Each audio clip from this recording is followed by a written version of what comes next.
right, well, good afternoon, everyone. Thank you so much for joining us. This is our monthly compliance webinar, and this one kicks off the year with what is new in 2026. So certainly the state and the federal government have not made it any easier to be a small business owner, and there's a lot of changes this year, just as there are every year. Today, I am so happy to have Amanda Johnson with us. She is the government relations specialist for the Maine State Chamber of Commerce. She's going to help us go through some of these compliance changes. She's also going to give us a preview of what is coming in this legislative session in Maine. So that's going to be a good one too. We'll talk some of that. So today we're going to go through, talk about all the normal customary increases, wage increase, contribution limit increases. This year we have some new laws that have gone into effect through Secure 2.0 for the retirement plans. Certainly we've heard a lot about the One Big Beautiful Bill Act and the no tax on tips, no tax on overtime. We'll talk through that. And then again, we'll get into some of those other updates that have come through. So jumping right in, we know there's a lot to go through. Per usual, minimum wage went up. State of Maine minimum wage and a couple of municipalities, Rockland and Portland, have minimum wage increases that happen automatically every year by law based on cost of living increases. So this year, Maine went up to $15.10 an hour. The tipped wage does apply, so that's about in practice, it's half the minimum wage. So $7.55 an hour is that tipped wage this year. Portland and Rockland have some higher minimum wages. Those are set locally. So the thing to remember about those Portland and Rockland minimum wages is those apply if you have anybody working within city limits of those two locations. So we use this example with a landscaper, for example. If you have a crew going into Portland, you need to be paying them at least $16.75 an hour anytime they're doing work in the city of Portland. So that's really important to pay attention to as well. So the exempt salary threshold increased again this year as well. That is $871.16 per week. And it's important to distinguish that that salary threshold is set on a weekly basis. It's not an annual salary. So we hear some people say, well, I give bonuses to my salaried people that will get them over that annual amount. Unfortunately, it has to be at least $871.16 per week. We didn't put on the federal exempt salary threshold in here because the federal limit is lower currently. So we don't really worry about that in the state of Maine. We always use the higher of the two, and currently Maine is the higher. So a couple of notes on those minimum wage adjustments. Minimum wage adjustments go into effect with the first payroll paid within 2026, regardless of when those hours were worked. So if you had a January 7th pay date, for example, all of those wages that you paid have to be at that new higher minimum wage rate. Even if the pay period was in 2025, because the wages are being paid in 2026, you have to pay it out at the new rate. And that's something we get questions on every year. And so that's something to keep an eye on as well. So Portland's minimum wage set to increase to $19 an hour by 2028. So Portland City Council passed a new minimum wage law in that city that's going to increase that steadily over the next couple of years. I think it's by about $1 a year until it hits $19. And then again, it will increase based on cost of living from there. So big changes coming in Portland as well. So that tipped wage can only be used for employees who are performing tip-related work. So your servers, your bussers, those types of roles. You cannot have a line cook, for example, who is working at that sub-minimum wage, regardless of whether or not you're being tipped out.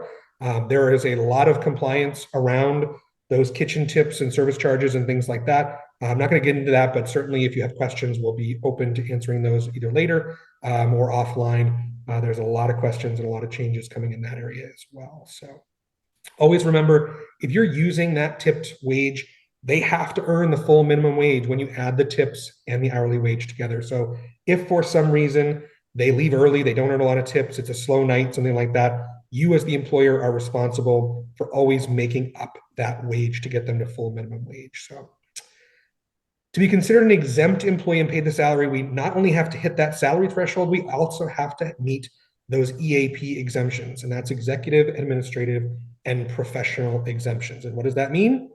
Essentially, these people have to be management, they have to be supervisors, they have to have hire and fire capabilities. So I've heard a lot of people, we're going to salary our sous chef, for example. Well, that's wonderful. However, they don't get to make hiring and firing decisions. So by Department of Labor, they are not considered that executive role. And in that case, they wouldn't be salaried.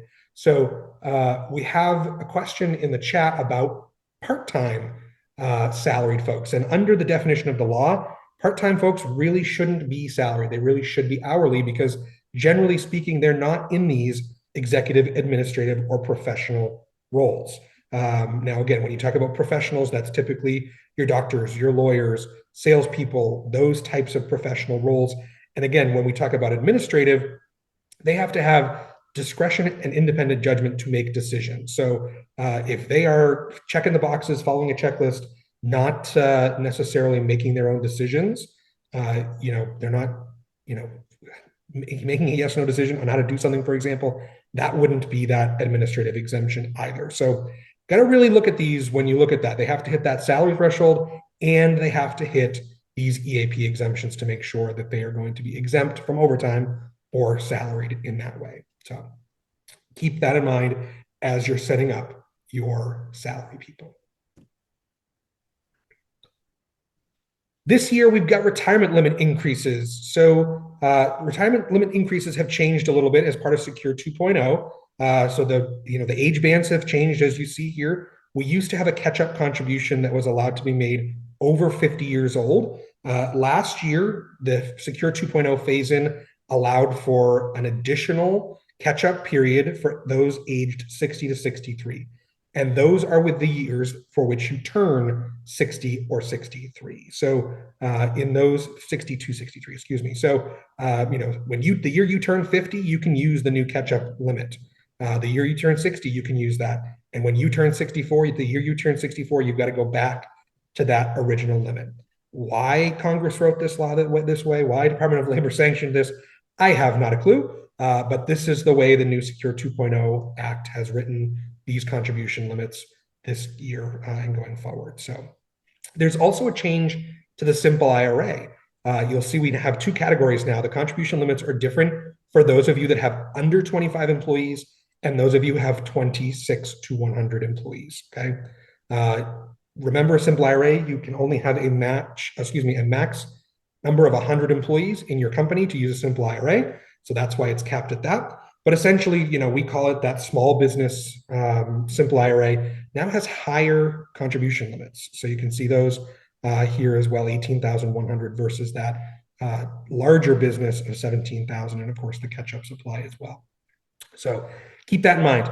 The count on that simple IRA is anybody that earned $5,000 or more working for your company in the previous calendar year. So that's how you determine that count under 25.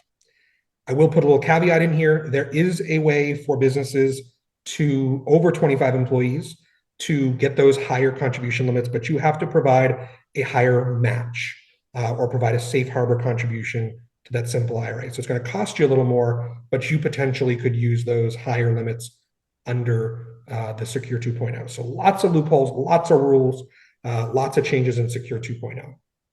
Again, we talked about those increased catch-up amounts for those 60 to 63 in here. And again, we've got the big change coming this year, in addition to those different bands, is now if you are what's considered a high income earner, which is in this year is over $150,000, any catch-up contributions, so that bonus amount you get over 50 years old, has to be made as a Roth contribution. So you cannot contribute, if we go back at that, if you make over $150,000 and you have a traditional 401k, you can't hit that full $32,500 pre-tax. You'd have to put $24,500 pre-tax, and your $8,000 catch-up would be a Roth contribution, which of course is an after-tax contribution, okay? Again, why they made all these little crazy rules, who knows? But these are the new Secure 2.0 changes.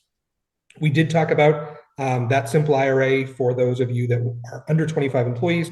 And again, that count is if you have the number of employees who earned $5,000 or more in the prior calendar year, that is how you get that 25 count, okay? So if you're looking at that. So there's also the ability this year, well, it started last year actually, for employees to contribute simple IRA contributions on a Roth basis. So that is new. There's no rules about the catch up on the simple IRA like there are on the 401k. However, the simple IRAs now allow those Roth contributions. So just a quick note for our clients who are on here, we do have to make some configuration changes if you are under that 25 limit and you would like to max out and use those new contribution limits. So please reach out to us so we can get that configured before the end of the year. Last thing we want is for you to call us in December and say, hey, I want to make my contribution to this really high number, and we've got to go do some extra work. So let me know sooner. We've already tried to identify as many folks as we can. We may have already made those changes for you, but just reach out and double check with us if you think you're going to want to use those higher limits and how to do that so we can make those changes. Merit. So Maine has Maine's Employee Retirement Investment Trust. So this is the state's auto Roth IRA. So we know in the state of Maine that if you have 5 or more employees, you are now required to provide a retirement vehicle to your employees. It can be through one of those simple IRA, 401k, SEP IRA, or if you don't offer one of those employer-sponsored plans, you can offer Merit, which is the state's auto IRA program. This is a requirement. Again, 5 or more employees, you need to be participating in a retirement plan, and Merit is one of them.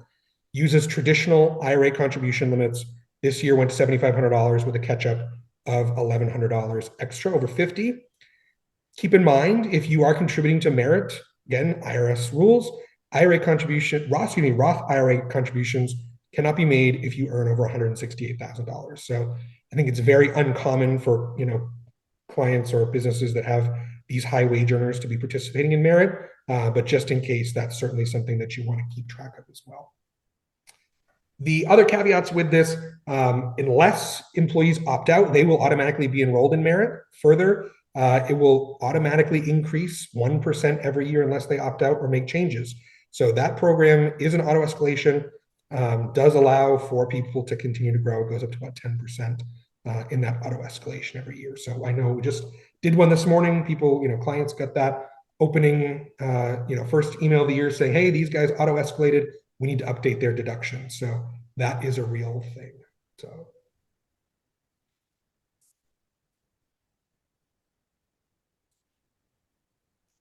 One of the questions in the chat, just trying to keep an eye on things, does a company have to do anything to prove they have under 25 employees with that simple IRA?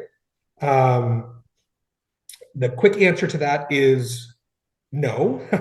However, when you get audited, if you get audited, they're going to come look at that, right? So there's nobody currently kind of inspecting that, but the answer is, if you get audited, you need to be prepared to prove that you truly had under 25 employees or you're making larger contributions. So, and that's certainly something that we as payroll folks and your financial advisors and everybody else are going to work with.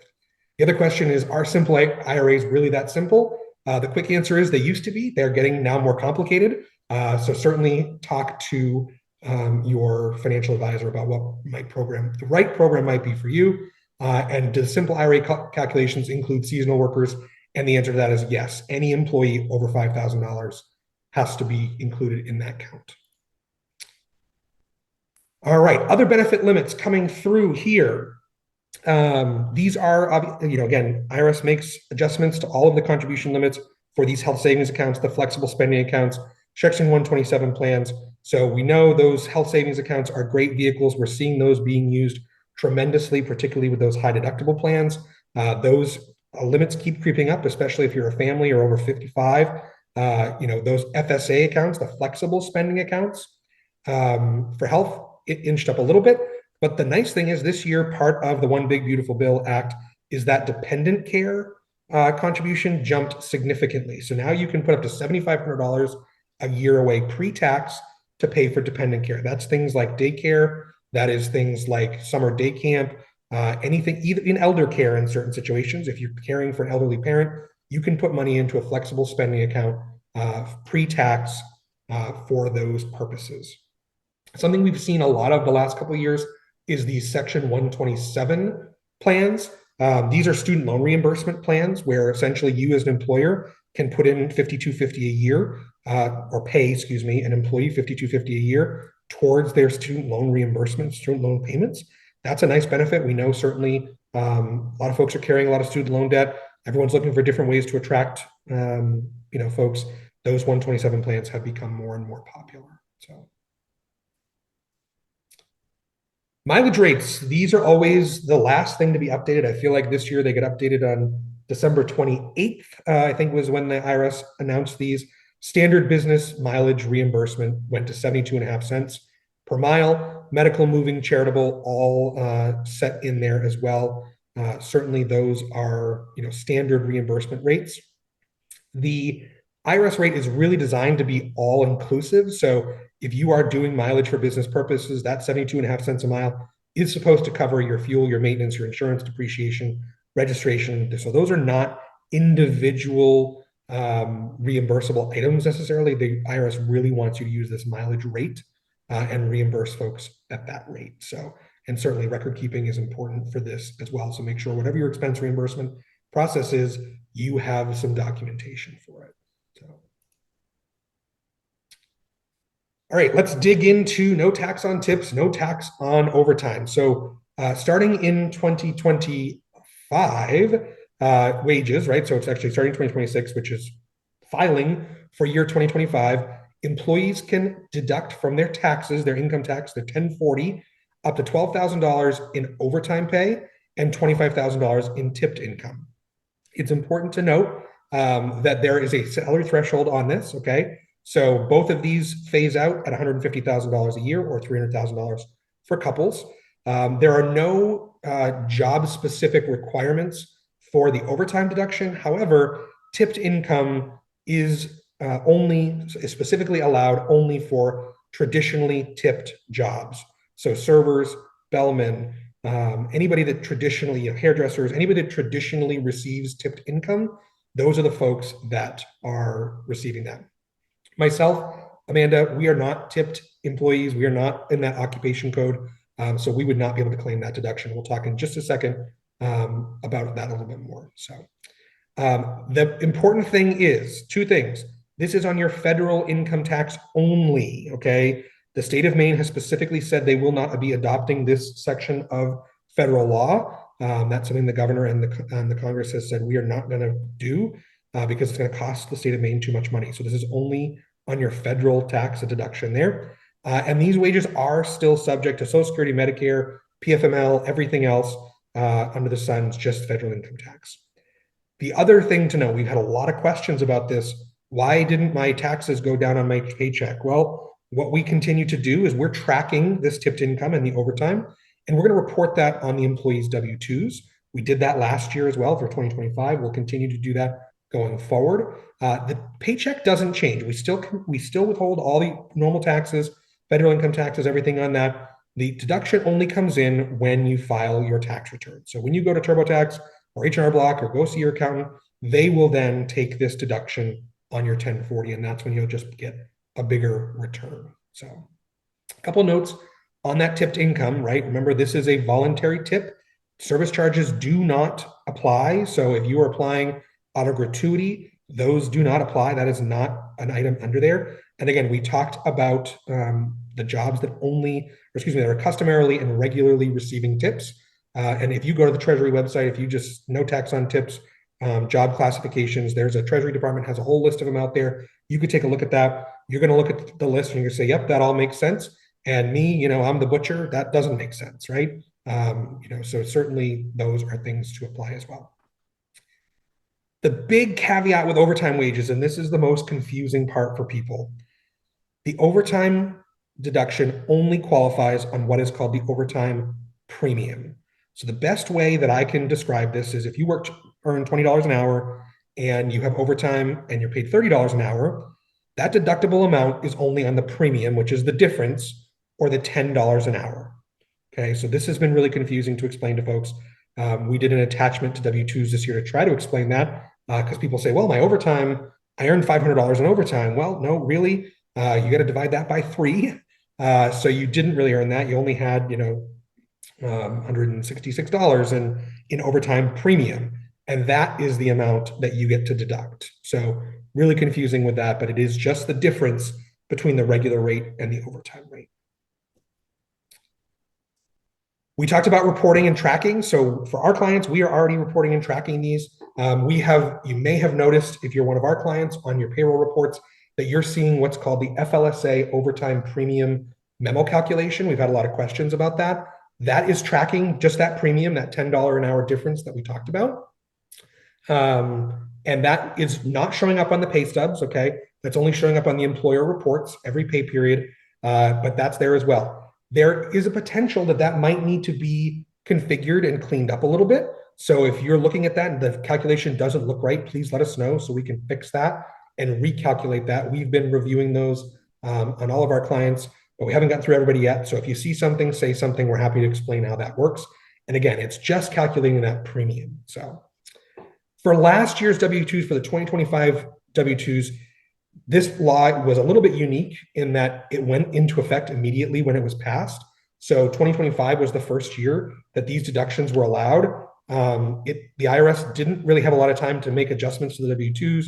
They didn't have a lot of time to put guidance out. They kind of threw their arms up and said, just make a good faith effort to report the tips and overtimes as accurately as you can. And if you would like to do that, you can put that in box 14 on the W-2s. We did that. We did an estimated calculation. We put those in box 14 of the W-2. Actually, the tips are already shown on there differently, but that overtime we put in box 14.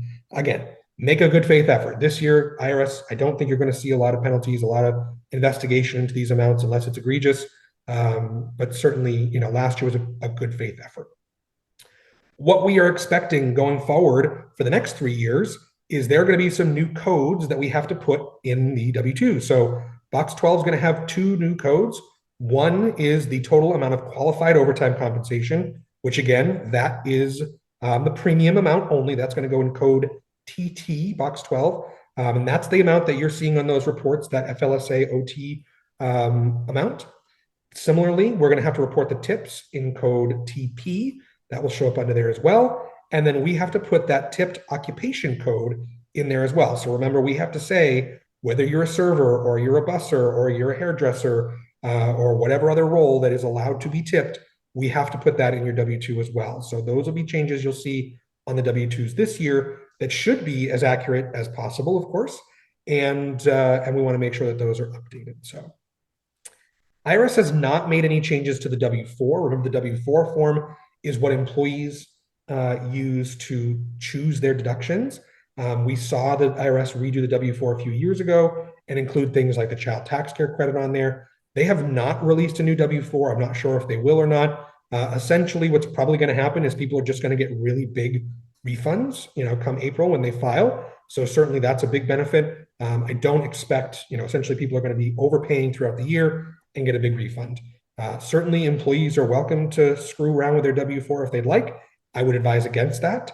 Of course, it's much better to be getting a big check back than to have to owe a big check to the IRS. So certainly keep that in mind as employees are asking about this. Because again, right now, there's really no changes to payroll other than these reporting pieces. The majority of the mechanics of this happen when the employee files their taxes at the end of the year. So, speaking of overtime, I always like to do a reminder about blended overtime. This is a pretty complicated concept and certainly doesn't apply to everybody. We see this very much in the hospitality world and other industries that pay multiple rates of pay. Just to give an overview of this, I'm not going to dive deep into this, but if you have more questions, please feel free to reach out to us. Essentially, if anybody works multiple rates of pay, we have to come up with a blended rate of overtime that's prorated based on the total hours worked and the blend of that rate, and pay you an overtime rate of that blended amount. So it's a pretty complicated formula. It's a pain in the butt to calculate. It's very common in hospitality. So if you have questions about this, our hospitality clients should be set up correctly. We spend a lot of time to test these and figure these things out. But if you think you have a scenario where you need to be putting this into place, let us know. We're happy to chat. Okay, new law alert. This is the report to work law. This is effective January 1st in the state of Maine. Actually, I think it went into effect September or something, but for all intents and purposes, it's a January 1 new law. This essentially says if your employees, if an employee comes to work and you send them home early, you have to guarantee them 2 hours of pay. Okay. So the amount would be equal to the amount of their originally scheduled shift, if it's less than 2 hours, or 2 hours of pay. This applies only to employers that have 10 or more employees and that are open 120 days a year. We've talked to clients about this. I think it's a pretty rare occurrence that this is going to happen. Think about the number of times in your business where you, one, have scheduled people for such a short shift, less than 2 hours, and two, where they've come in and worked less than 2 hours and you've sent them home within that 2 hours, right? It's pretty uncommon. I mean, we use this hostess example here where they're scheduled for a 4-hour shift, but it's really quiet. We send them home 1 hour later. We've got to pay them for 2 hours. Okay. But again, if they're scheduled to work only an hour and a half and they only work half an hour, we're going to pay them at 1.5 hours. Again, I think this is a pretty rare scenario given the low limits, that 2-hour threshold, but it's just something to keep in the back of your mind and make sure that you're updating your policies on this. Obviously, making sure that minimum wage applies. If they are tipped employees, that is also a key piece. If the employee can't make it to work due to bad weather, there's a natural disaster, civil emergency, the employee is sick, there are tons of carve-outs as to why this wouldn't apply either. And even if you make a good faith effort and you can document that you tried to call them off of work ahead of time, you don't have to pay this. So if the employee's supposed to be in at 4 o'clock and you called them at 2:30 and 3 o'clock and they didn't answer or respond to your messages or anything like that, you can prove that you have made an effort to tell them. And if they get there at 4 o'clock and you send them home, you don't have to pay this. So again, lots of carve-outs in this. I think people got a little worked up about it.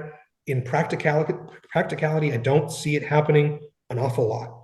But again, something to keep an eye on. Okay.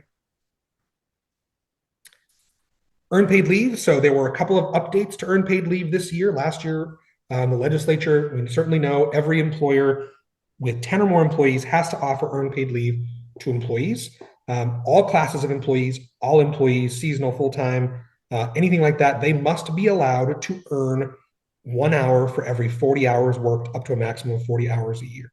Okay. This can be used for any reason. They can be using it for sick time, personal vacation, emergency, anything like that. So, certainly do that. We see a lot of clients who have higher balance plans, things like that. That's totally fine, but you still must meet the minimum requirements. And the big thing about that is that catches a lot of people up is the use reason. They have to be able to use it for any reason. So if you have a vacation policy that allows for 120 hours, well, what about sick time? What about personal time? Are they allowed to use it for all of those types of things? Certainly keep that in mind as you are crafting your PTO policies. The big update this year, employees must now be able to carry over up to 40 hours of unused time, okay? And they can still accrue another 40 hours in the new year. So essentially, after 2 years, they could have a balance of 80 hours to use, depending on the usage and time of year and number of hours worked, and so forth. So those are all things that you got to keep in mind as well. Those are the big updates. And your PTO policy, it can't be a use it or lose it anymore, right? It has to have that carryover provision for up to 40 hours. So you got to take a look at all your PTO policies and make sure that they are up to date and accurate. PFML, actually, Amanda, really quickly on earned paid leave, did you have any other updates that I didn't mention? I did not. Okay, I know you guys have been working on some updates there. So yeah, there's some verbiage that is very unclear, and I'm sure there's folks on here that are unclear with it too about whether the rollovers stop after 1 year. Does it continue on? So yeah, the state's been a little ambiguous in their rulemaking. Yes. Department of Labor has not given us definitive answers.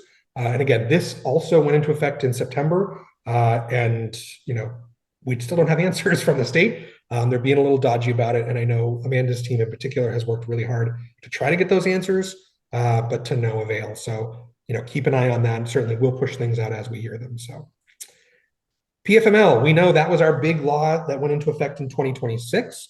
This is that paid family medical leave program. All private employers have to participate.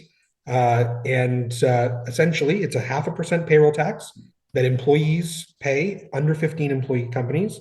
And if they're over 15 employees, and they have to pay a full 1%, right? It's 0.5% to the employee, 0.5% to the employer. In this situation, we talk about how do we get that count. The 15 employee count is taken. If you have 15 or more employees on payroll in any 20 weeks in the preceding look back period, which the look back period provided by law is 10/1 to 9/30, October 1st to September 30th every year. We have to go back and do that look back period. Do you have 15 or more employees that worked in any 20 weeks? Yes or no? That's what sets that 0.5% rate or the 1% rate. We do that reporting for our clients, end of September, we'll go pull those reports and update those as well. So this has been a little controversial this year. The employers can, but do not have to cover that employee's 0.5% portion. After the state allowed this in their rulemaking, IRS came out about 2 months later and said, oh, if you're covering that employee's portion, that's a taxable fringe benefit. You need to be taxing the employees on that 0.5% that you were paying on their behalf. So that is something that we've been doing for our clients. We've got that set up for folks. Any employee who is having their employer cover their portion of the PFML premiums is getting a taxable fringe benefit on their check every week to cover that portion. So that one is definitely a weird piece as well. So everybody knows we have to submit quarterly wage reports, just like we always do for unemployment, withholding, all those kind of things.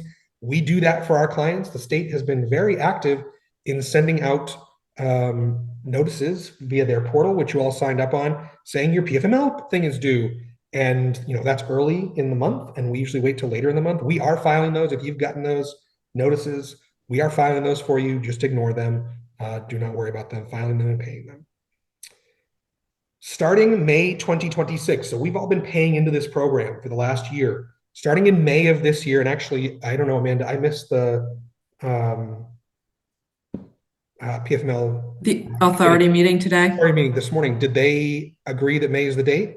I have not had a chance to look at that. Okay, so they were going to base it on the actuary, which the actuary shows that it would be positive funds. So anybody can go in and look at that. That's a recorded session. So that I'll try to get an answer when we send this out tomorrow morning. I will try to have an answer for you on this. There was a question. The PFML authority met this morning, first thing, to decide whether or not benefits were going to begin on May 2026. The actuarial documents that I read a week or so ago show that there's going to be enough money in the plan. My guess is it's going to go into effect May 2026. But Chris, I just had a response. Sorry to cut you off. It is going into effect May 2026. Perfect. So it did. Thank you. Thank you. That's our answer. So May 1st, 2026, employees will be able to start applying to use this time. And what can that be used for? Medical leave, parental leave, family leave, military leave, safe leave. The provisions are pretty broad, and that's up to 12 weeks, and at up to 90% of the state's average weekly wage is allowed to be paid out. So it's a pretty rich plan. I think May is going to be interesting the first few times we see this happen. This is going to be treated like a short-term disability policy in that the employer is going to have to report the benefits on the employee's W-2. So there's more paperwork for employers as well. So if you have an employee that goes out on this, we as the payroll company are going to need that information so we can get that on their W-2 as well. So lots of changes coming this year in that front. We've encouraged a lot of our clients, I know a lot of folks have done this, you have the option as a business to do a private plan. Essentially, the state goes out and lets you go to Unum or go to Hartford or any of these companies and essentially get a short-term disability policy that meets all the same requirements as the state's plan. What we've seen is there are some significant savings potentially in that. Perfect example, the rate for me to pay in paper trails, we have gone to a private plan. Our rate, obviously, if we were in the state's plan, I'd be paying 1%. With our private plan, my premium is only 0.47% of our wages. So that's a big savings for us. Under state law, I can actually charge that full 0.47 or up to 0.5% to the employees, even if it's a private plan. So in my case, my business might not have to pay anything. In this situation, I think I'm going to pay that 0.47 because we already offer short-term disability and there's other considerations there, but there's potentially some savings to be had there if you look into that. So you might want to talk to your benefits broker about getting a plan like that in place. Okay. If you do that, you have to apply to the state. It's $250 to apply and get approved. for that, and that's valid for 3 years, that substitution. The substitutions go into effect the first of the quarter following that approval. The big thing is you do still have to file quarterly wage reports with the state, even if you are a private plan person. It's a zero rate. There's no tax. It's just a wage reporting. We take care of that still, again, for our clients. There is some legal action against the state over the limitations on these self-insured plans in particular. Amanda, I don't know if you have any more information on that, and what's going on through that. With the new bill that's coming out, the self-insured, the state put some restrictions on. They did. It's for group self-insured plans. They're trying to put the wording is very vague in the current standings of PFML, so they're trying to state that groups cannot do a self-insurance plan together, and so they came out with a bill LD 2018, which will restrict that. And there's also a lawsuit with this, so that's ongoing. So we do not know where that stands currently. Yeah. So all that to say, there are bills in the legislature this session to deal with more PFML stuff, just as there were last year. So this is still an ongoing thing, particularly around those self-insured plans, private plan substitution. So a lot going on with PFML. Labor law posters, real quick, remember there are federal and state labor law posters out there that you need to be posting prominently in your place of business. They have to be accessible to everybody. You also have to pay attention to your remote workers, and this is something people don't think about. You might want to make, if you have people working outside the state or even at home, they have to have access to that. So put it on your intranet, put it in, our payroll portal, put it somewhere where they have the links to those, okay? So keep an eye on those. Again, if you hire someone that works in Florida, Florida has different labor law posters than Maine does. So you got to make those available. If you go to our website, we have links to all of the federal and state labor law posters that we have clients in those states. So certainly you can go take a look at those. John just updated them, download and print them for free. We also have a service that will automatically send you updated labor law posters when they happen, but we like to remind everyone in January, go get new labor law posters as well. Okay. I'm going to take a deep breath here for just a second, and I'm going to let Amanda kind of join us here. This is what is in the legislature currently for this legislative session that may impact small businesses in Maine. There's a huge caveat here. All of the things we are talking about right now are still in committee. They're still going through the process. They are likely to be changed or updated. They may die on the vine. So don't set your hair on fire quite yet. However, we wanted to present this to let everybody know what's coming down the road. And if you want, call your legislators, call the lobbyists at the state chamber or your Hospitality Maine or any of the organizations that have government folks on staff to help advocate for you and your business if this is something that you think is going to impact you. So this is what's going through. This is certainly not all encompassing. I think we have 7 or 8 things here. There are hundreds and hundreds of bills going through the legislature right now. We just tried to pick out the ones that we think are going to most impact small businesses and you guys on here. So I'm going to let you, Amanda, run through and give us some updates on what's coming down the road. Okay. So let's start with some carryovers from last session. LD 54, an act to require employers to disclose pay ranges and maintain records of employees' pay histories. So there was a public hearing held last session on this bill, and what it does is that for 10 or more employees, you must include pay ranges and job postings, and that employees can request pay range for their current role, and also that there's new record keeping requirement that will require employers to maintain records of each position an employee has held and the employer's pay history in each position. These must be kept for 3 years after termination. And this bill is supposed to be scheduled for a work session. There is nothing that has been scheduled as of right now. I've even spoken to the Department of Labor, and there's nothing on deck yet for this one. And this is also known as pay transparency. This is, if you look at California, Illinois, New York legislatures, Maine seems to be picking and choosing the bills that they've passed and introducing them here, and this is one of those. So,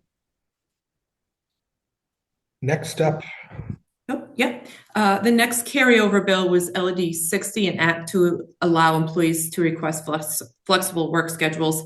This one had a public hearing last year as well. There's no work session scheduled for this one. This one will give employees the right to request flexibility in their schedule. There's no guarantee that they'll get it, but you can't retaliate against them either for asking about that. If they ask, the employer must respond and explain denials of why they cannot. Like I said, there's no scheduled work session on this one either at this time.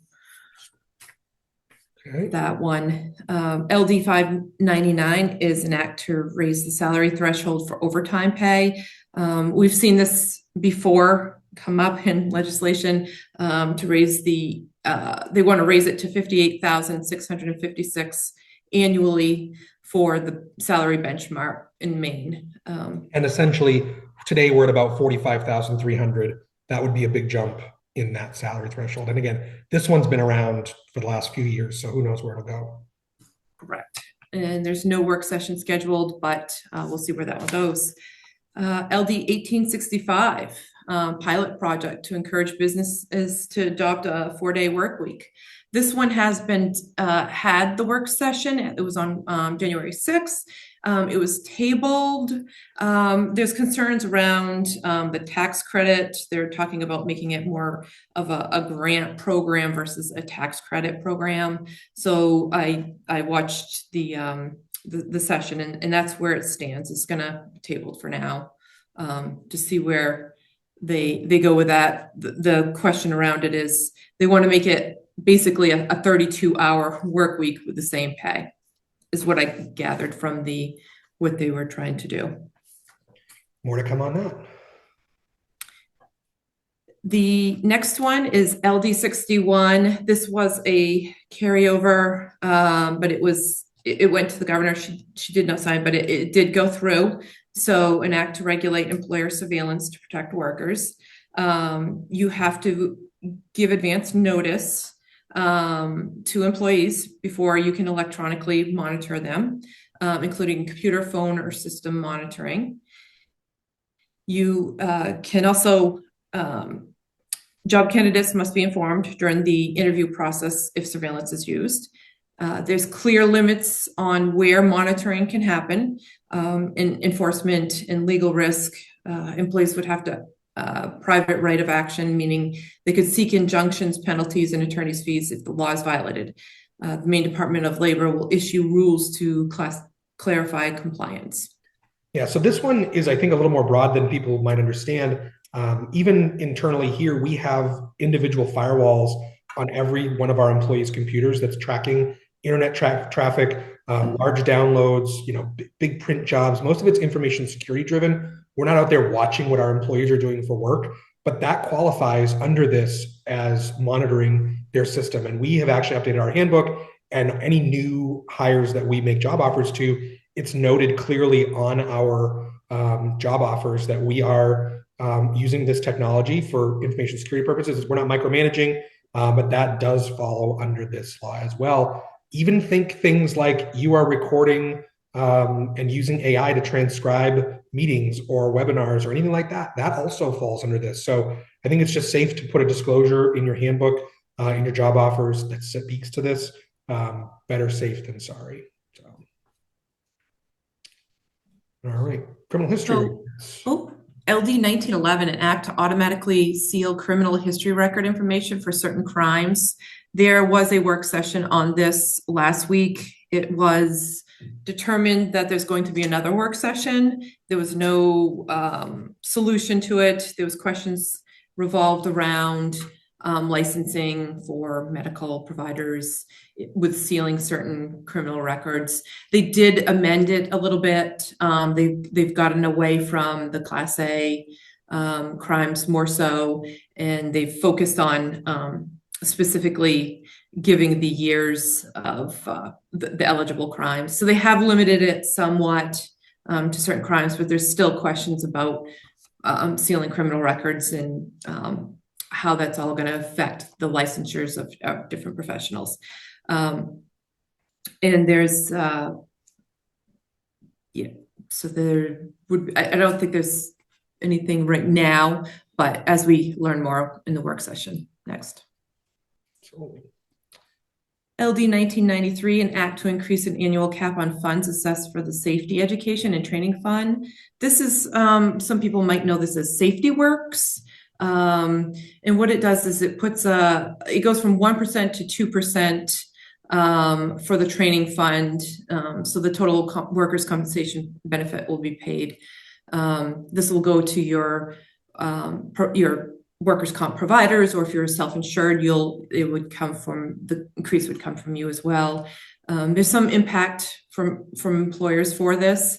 There's not enough assessment in history to know if that whole doubling is needed. So we're waiting for a few more answers on that one.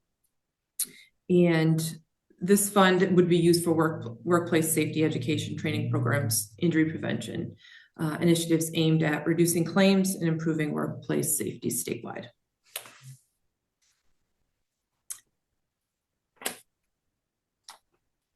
LD 2110, an act to update employer substance use testing policy requirements. So this one, this makes it, there's some good and some bad about this one. So the process steps, before you can act on a positive, employers and applicants must be given a chance to contest a non-negative result and provide a legitimate medical explanation, which medical explanation is very vague. So what does that mean? Do you need a doctor's note? Do you not? There's questions around that before it's treated as a positive. There's a medical review officer becomes the focus. And what this is a licensed physician. So if you use, say, Concentra as your testing facility, it would require them to have a licensed physician available to review all these tests. So that would be that would qualify as the medical review officer. The question is that do all of these testing facilities have a medical review officer or a licensed physician available? So that's questioned. And then there's some reasonable suspicion around the observable impairment for that. All right. We hit a lot there. Lots going on. I have lots of questions. I was just looking through the chat. We're going to kind of go through and get those answers as best we can. I see I have a couple hands up. We'll get to those as well. First question, how do I get a copy of the slides? Once we finish today, we're going to create a YouTube video for this. This will get posted on our YouTube. John will also email out tomorrow a copy of the slides with a link to the recording so you can look back at that. Those are always in that case. Had a question about merit. If all of my employees have opted out of merit, do I still have to contribute? The answer is first of all, you as the employer never have to contribute to merit. You have to make it available to anybody. So if someone new comes on and wants to contribute, you do have to allow them to do so. So you have to keep your merit account active so that you can do so if someone comes on. But if everyone's opted out, they've gone online, they've said, no, I do not want this, you do not have to contribute or do anything until someone new comes on. Do you have to use the IRS mileage rate or can you go by the state rate? My first inclination, Melissa, is that it needs to be the higher of the two rates. So, but I'm going to make a note about that.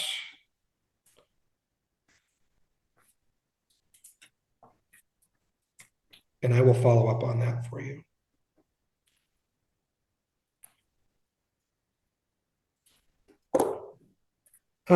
Overtime exempted. Does the tip or overtime exempted income affect wages reported for Social Security purposes? In both cases, those are included in the Social Security wages. So if you are earning any tips or overtime, everything goes towards you're paying Social Security tax on that, up to the annual Social Security wage cap, which of course this year is, on my little cheat sheet here, $184,500, which, remember, if you earn over $150,000, neither of these exemptions apply to you. So essentially no Social Security impact on that. So If you cancel employees' shift before their shift starts, does this new law apply? And that's that report to work law. If you cancel the employee's shift and you have notified them, or you've made a good faith effort to notify them, it does not apply, right? So if you say, again, they work at 4 o'clock, if at 2 o'clock you call them, text them, email them, send them the carrier pigeon saying, do not come in, and they still show up, you do not have to pay them the 2 hours. Okay. If an employee chooses to leave early because it's slow, do we still have to pay them? The guidance is not quite clear on this. The Department of Labor is very behind on giving us guidance. However, the common wisdom seems to be if you ask for a volunteer to go home and someone says, yes, I will go home, that I would say you need to pay them, right? So if there's 5 servers, I always use the restaurant example because I think this is probably where it's most applicable. If you have 5 servers on and you say, oh, it's slow, does someone want to go home? And they've only worked an hour and a half, and Susie said, yes, I want to go home, you got to pay her the 2 hours. If they come to you and say, gosh, it's really slow, can I go home? That would be no, you do not have to pay them. That would be, again, common wisdom, not a lot of guidance yet. So just use your best discretion on that. If we offer at least 40 hours to our employees, does earned paid leave run on top of that or no? Earned paid leave is the state's minimum requirements, okay? So if you offer a PTO plan that offers 40 hours, that's great, but you have to have all of the other caveats in there, right? You have to be able to allow them to carry over. You have to allow them to use it for any reason. So it's really, that's the baseline. And a lot of people have got a lot of questions about this. We'll run through this. But the EPL is the baseline, right? So whatever you have above and beyond that, all of the minimum requirements of earned paid leave have to be encompassed in your PTO policy. So we see a lot of people, especially in certain industries like hospitality, they may have multiple different plans, one for managers, one for line people, things like that, so that, gosh, my PTO plan is more rich and it allows for 120 hours. They can carry over their 40. They can use it for any reason. Those are my managers. All my servers and bartenders and line cooks just get the EPL, and that's that. So everyone does it a little bit differently, but the 40 hours, the baseline is all those requirements of earned paid leave. Is there a way to roll over the unused time by employee classification, example, salary, but to be able to not allow employees to use 40 hours? So this is one of the questions, I believe, and Amanda, help me if I'm wrong here. This is one of the clarifications the Department of Labor has not given us. So I would err on the side of allowing them to use all the time they carry over, right? Previously, the way the law was written is you had to allow them to carry it over, but they wouldn't earn any more, right? So if you carried over 40 hours from 25 to 26, in 2026, you wouldn't earn any more time. You just have that 40 hours available. The way the law seems to be written today is you carry over your 40 hours and then you can earn an additional 40 hours and it's all available. And again, there's a lot of ambiguity in there. We don't have a lot of answers from the Department of Labor on that.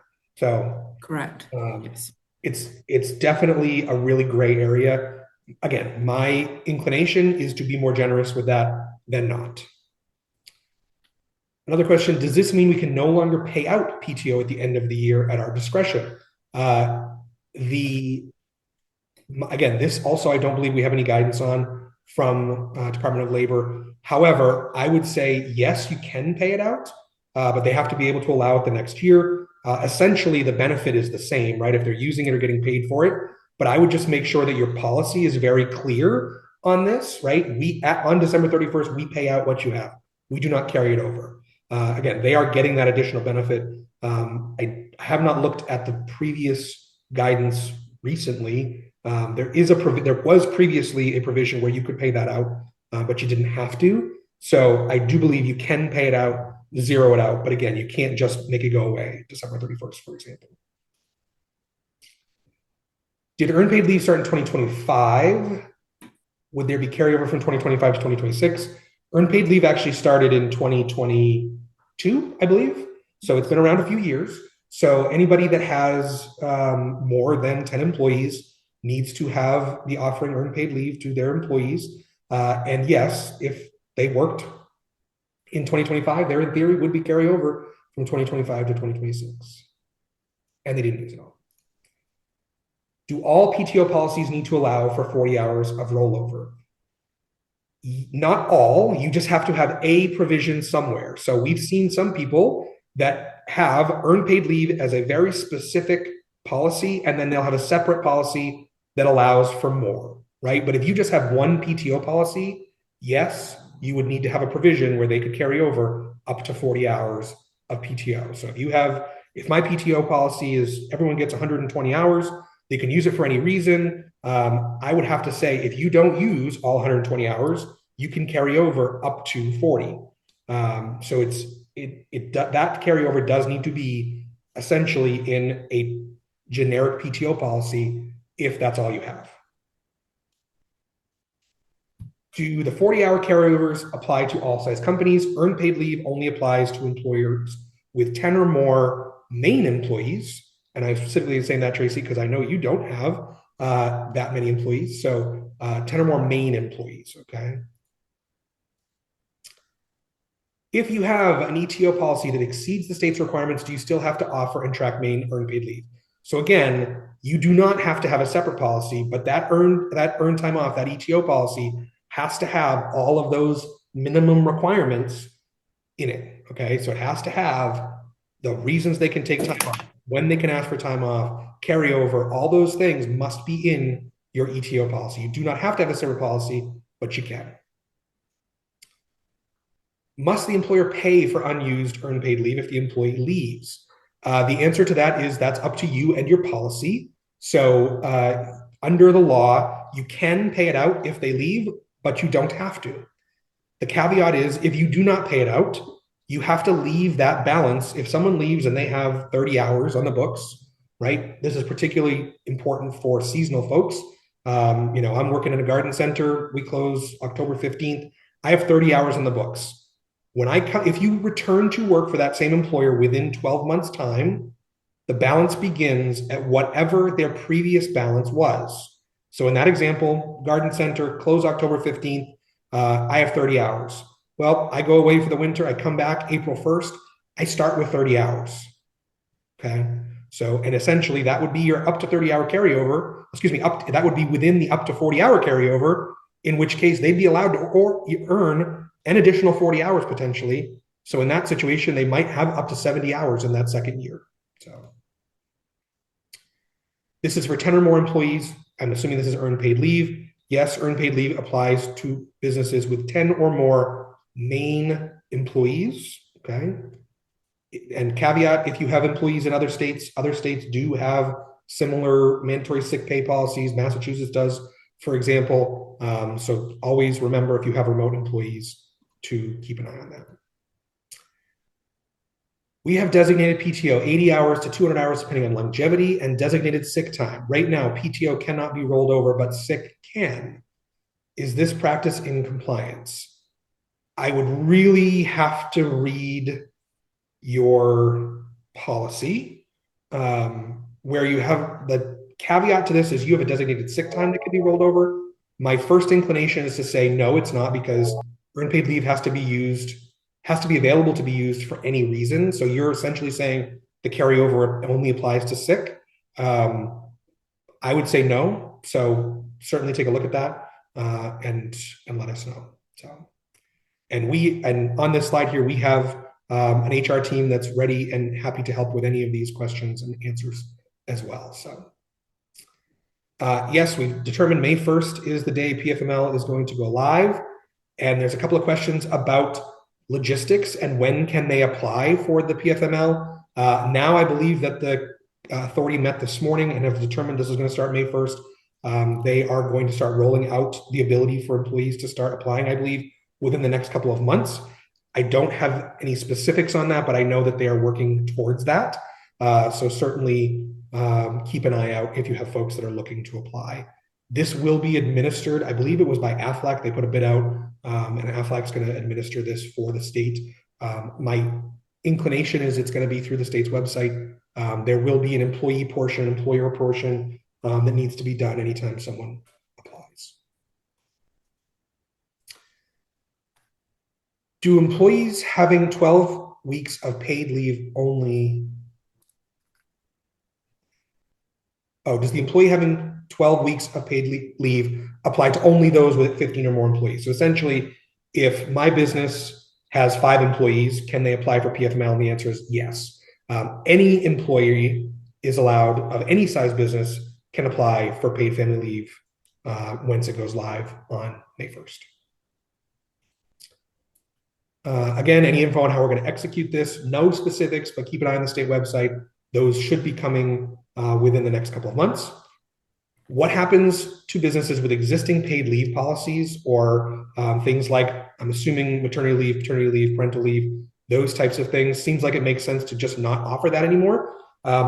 Very timely, our May webinar is going to be discussing the conflicting types of leave and how to potentially manage those, because this is something that's definitely going to happen, right? Perfect example, a lot of businesses already offer short-term disability. A lot of businesses already offer parental leave. So you have to look at how this paid family medical leave is going to impact your existing benefit offerings and how they interact if someone uses them. How does federal FMLA differ than PFML, differ than short-term disability? There's a lot of complexity in this, and that's our May webinar. So go out there, papertrails.com/webinars, sign up for that. Danielle, who's our HR consultant, is going to be joining me to talk about that. We have seen a lot of folks, for example, we have a short-term disability policy. We are dialing back our short-term disability offering come May. We have gone to a private plan as well to essentially save the money on my short-term disability policy to put it into the state's PFML and so forth. So that's unfortunately not a one-size-fits-all answer. Lots of nuance to that as well. LD 61, that is the surveillance bill, and we mistakenly put that in as what is potentially to come. That was something that was passed in the last session. My apologies, that did go through in September, so that is effective today. So if you are doing any sort of electronic monitoring, you definitely want to make sure you're getting your handbooks updated and you are getting job offers and so forth updated as well. Rocco, you have a question on the cannabis tips. I did privately message you the occupations that are customarily and regularly receiving tips. That if you Google that, I literally just Treasury tipped occupations for one big beautiful bill. There was a question on the cannabis tips. I will follow up with an email to you, Rocco, on that, and we can discuss that a little further. Ooh, good question. If there is a holding company that owns 2 companies and there's 10 count per company, how does that work? So generally speaking, common ownership generally applies across most of these bills. So if you have 2 companies, one that has 5 employees, one that has 6 employees, you are required to comply with Maine earned paid leave. Sadly, there are 2 exceptions to that. Merit is 5 or more employees of any individual business. So common ownership does not apply to the retirement requirement, okay? And PFML, that count, the 15 or more employee count, is per EIN essentially as well. So if you had one business that had 20 employees and one that had 5, the 5 employee would have a 0.5% rate and the 20 employee would have a 1% rate. So even more confusing, of course, because there are conflicting laws. The way to count these employees is different among all of these laws. Definitely very confusing. If you have specific questions, Karen, just let us know about that. I think yours is specifically speaking to earned paid leave, and that does have a common ownership component. So if you have more than 10 employees in both businesses, earned paid leave applies. Do these all apply to private and municipal employees? How about elected employees? So in these, yes, there are carve-outs a lot of times for government and municipal entities. The only carve-out that so the state is exempt from mandatory retirement. The state is exempt from PFML, state and universities. Municipalities are not exempt from PFML. Earned paid leave, municipalities are not exempt from earned paid leave. So There are some that are and some that aren't. I would say, generally speaking, municipalities are required to participate in almost all of these plans and policies in general. There may be a few carve-outs. We have an answer here. It says PFL is going to start accepting claims in April. So for those of you who are asking about that, looks like that portal is going to go live sometime in April. Are there any regulations on how to deal with salaried employees and earned paid leave compared to hourly employees? For salaried employees, you have to use their their standard hours, so to speak, right? So if their regular work week is 40 hours, that's how you would calculate that earned paid leave. Did I understand correctly that if you have a private plan, you could opt out of PFML? Yes. If you have a private plan that you are paying for, you can apply to the state to be exempted from paying PFML premiums, okay? That would also exempt your employees from applying for PFML. However, your private plan replaces that. The company pays PFML or short-term disability premiums to a private company.